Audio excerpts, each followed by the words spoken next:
연말정산 시즌이면 어김없이 등장하는 매력적인 단어 IRP 900만원 세액공제. 이 숫자만 들으면 마치 매년 900만원이 내 통장에 고스란히 들어오는 것 같은 그런 기분 좋은 착각에 빠지기 쉽습니다. 그래서 많은 분들이 일단 가입하고 보자는 마음을 갖게 되죠. 하지만 이 달콤한 유혹 뒤에는 생각지도 못한 가시가 숨어 있을 수 있습니다. 바로 세금 폭탄이라는 무서운 가시 말입니다. 오늘은 이 IRP 세액공제 이면에 숨겨진 이야기, 그리고 어떻게 하면 세금 폭탄을 피하고 현명하게 IRP를 활용할 수 있을지 함께 알아보겠습니다. 먼저 안타까운 사례 하나를 만나보시죠. 정년퇴직을 하신 58세 김영호 씨 이야기입니다. 김영호 씨는 퇴직금으로 받은 2억 원 전부를 IRP 계좌 하나에 넣었습니다. 거기에 더해 매년 900만 원씩 꼬박꼬박 5년간 추가로 납입하면서 연말정산 때마다 두둑한 세액 공제 혜택에 아주 만족해 하셨죠. IRP 계좌에는 원금만 2억 4,500만 원, 여기에 운용 수익까지 더해져 꽤 든든한 노후 자금이라 생각했습니다. 그런데 예상치 못한 일이 생겼습니다. 갑자기 아들 결혼 자금으로 5천만 원이 급하게 필요하게 된 겁니다. 김영호 씨는 당연히 IRP 계좌에서 일부 인출하면 될 거라고 생각했습니다. 하지만 현실은 달랐습니다. 법에서 정한 특별한 사유, 예를 들어 무주택자의 주택 구입이나 6개월 이상 장기 요양 같은 경우가 아니면 중도 인출 자체가 거의 불가능하다는 것을 뒤늦게 알게 된 거죠. 당장 돈이 급하니 계좌 해지라도 해야 하나 알아보니 그동안 세액 공제 받았던 납입 원금과 운용 수익 전체에 대해 무려 16.5%의 기타 소득세가 부과된다는 청천벽력 같은 소리를 듣게 됩니다. 아니, 절세하려고 넣은 돈인데 이게 무슨 세금 폭탄이냐. 김영호 씨는 망연자실할 수밖에 없었습니다. 한 언론 기사 제목처럼 퇴직금 잘못 쓰면 큰 손해 라는 말이 현실이 된 순간이었죠. 김영호 씨는 IRP의 세액 공제라는 달콤함에 취해 그 이면에 있는 중도 인출의 어려움과 해지 시 엄청난 세금 부담을 전혀 예상하지 못했던 겁니다. 특히 IRP는 장기적인 노후 준비 상품이라는 가장 기본적인 전제를 잊고 유동성 계획 없이 접근했던 것이 가장 큰 문제였습니다. 다음은 62세 박정자 씨의 사연입니다.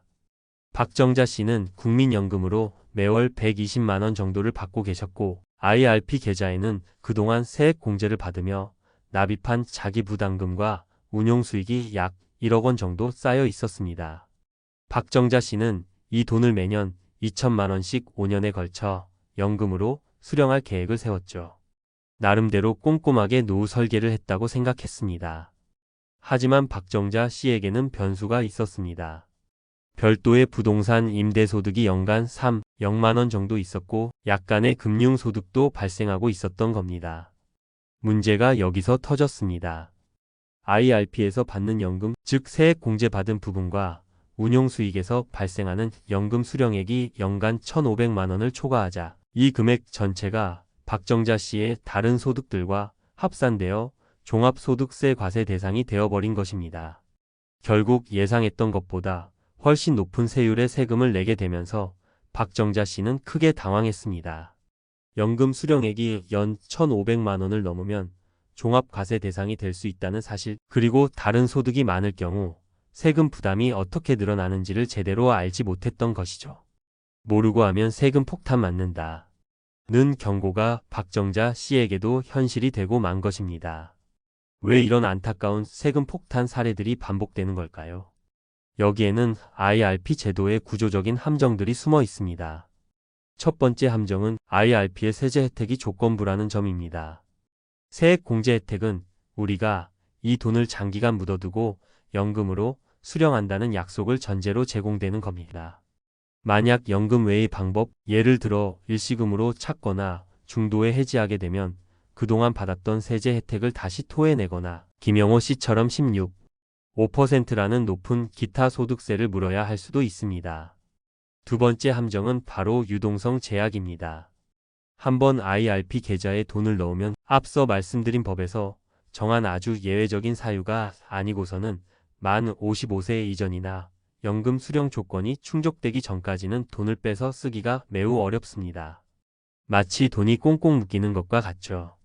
갑자기 목돈이 필요하게 되면 울며 겨자 먹기로 계좌를 해지하고 세금 불이익을 감수해야 하는 상황에 놓일 수 있는 겁니다. 이는 젊은 세대뿐 아니라 은퇴를 앞둔 중장년층에게도 큰 부담이 될 수 있습니다. 세 번째 함정은 연 1,500만 원이라는 숨겨진 기준선입니다. 우리가 받는 사적연금, 즉 연금저축이나 IRP에서 세액공제 받은 부분과 그 운용 수익을 연금으로 받을 때 그 연간 합계액이 1,500만 원을 넘어가면 문제가 복잡해집니다.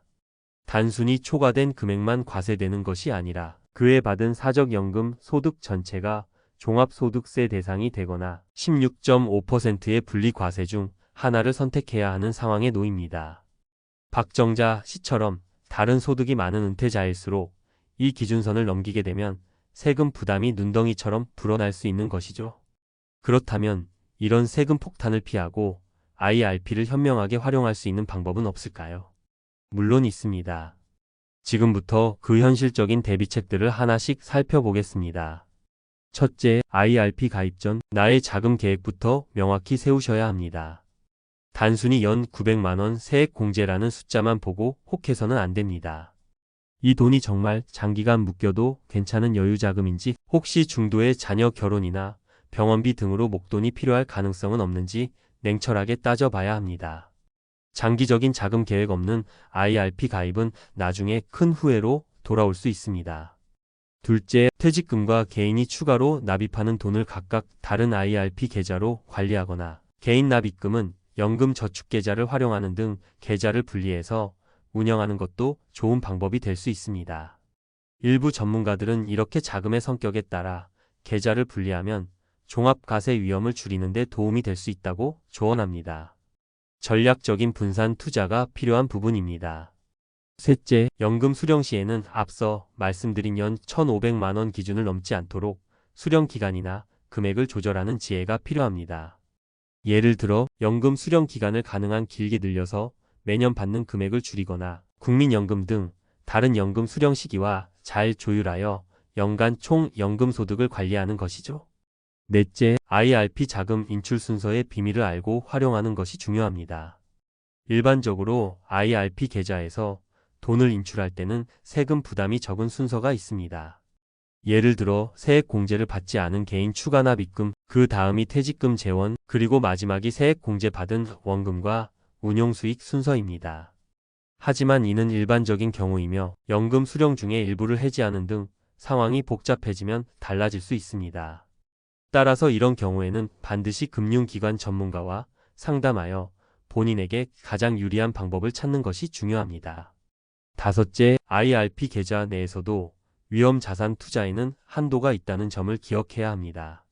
주식형 펀드와 같은 위험자산 투자는 총 적립금의 70%까지만 가능합니다.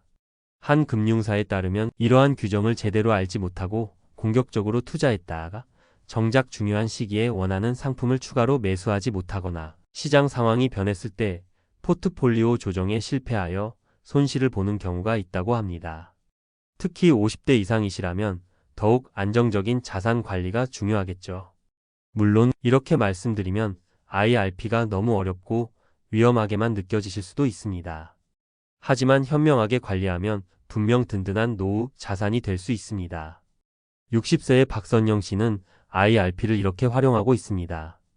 박선영 씨는 퇴직 시 받은 퇴직금 중 일부는 당장 필요한 생활 자금으로 활용하고 일부만 IRP 계좌로 이전했습니다. 매년 개인적으로 추가 납입하는 금액도 신중하게 결정했죠. 연금을 받을 때는 연간 수령액이 500만 원을 넘지 않도록 IRP와 연금저축 수령액을 조절하고 남편의 연금 수령 시기와도 맞추어 가계 전체의 세금 부담을 최소화했습니다. 그리고 정기적으로 금융기관을 방문해 포트폴리오를 점검받고 세금 관련 조언도 잊지 않았습니다. 박선영 씨는 말합니다. IRP 잘 알고 계획적으로 관리하면 분명 노후에 큰 힘이 됩니다. 결국 IRP는 양날의 검과 같습니다. 분명 연 900만 원까지 가능한 강력한 세액 공제라는 매력적인 혜택을 가지고 있지만 그 이면에는 오늘 살펴본 것처럼 복잡한 세금 문제와 유동성 제약이라는 함정이 도사리고 있습니다. 900만 원 세액 공제라는 말만 믿고 안일하게 접근한다면 언제든 예상치 못한 세금 폭탄을 맞을 수 있다는 사실을 꼭 기억해야 합니다. 하지만 너무 두려워하거나 피할 필요는 없습니다. 오늘 우리가 함께 이야기 나눈 것처럼 IRP 제도의 구조를 제대로 이해하고 자신의 현재 재정 상황과 앞으로의 노후 계획에 맞춰 전략적으로 활용한다면 IRP는 그 어떤 상품보다 든든한 노후 버팀목이 되어줄 수 있습니다. 지금이라도 늦지 않았습니다. 혹시 IRP 계좌를 가지고 계시다면 오늘 내용을 바탕으로 다시 한번 꼼꼼히 점검해 보시고 필요하다면 전문가의 도움을 받아 세금 폭탄 없는 안전하고 풍요로운 은퇴 생활을 설계하시길 진심으로 바랍니다. 아는 만큼 보이고 준비하는 만큼 미래는 더욱 든든해질 것입니다. 오늘 내용이 여러분의 빛나는 노후 준비에 조금이나마 도움이 되셨기를 바랍니다. 혹시 IRP나 다른 연금 제도에 대해 궁금한 점이 있으시거나 비슷한 고민을 하고 계신 분들이 있다면 댓글로 여러분의 소중한 생각을 나눠주세요. 함께 고민하고 지혜를 모으면 더 좋은 방법을 찾을 수 있을 겁니다. 영상이 유익하셨다면 구독과 좋아요, 그리고 알림 설정도 잊지 마시고요. 저희는 다음에도 여러분의 행복한 인생 후반전을 위한 유익한 정보로 다시 찾아뵙겠습니다. 감사합니다.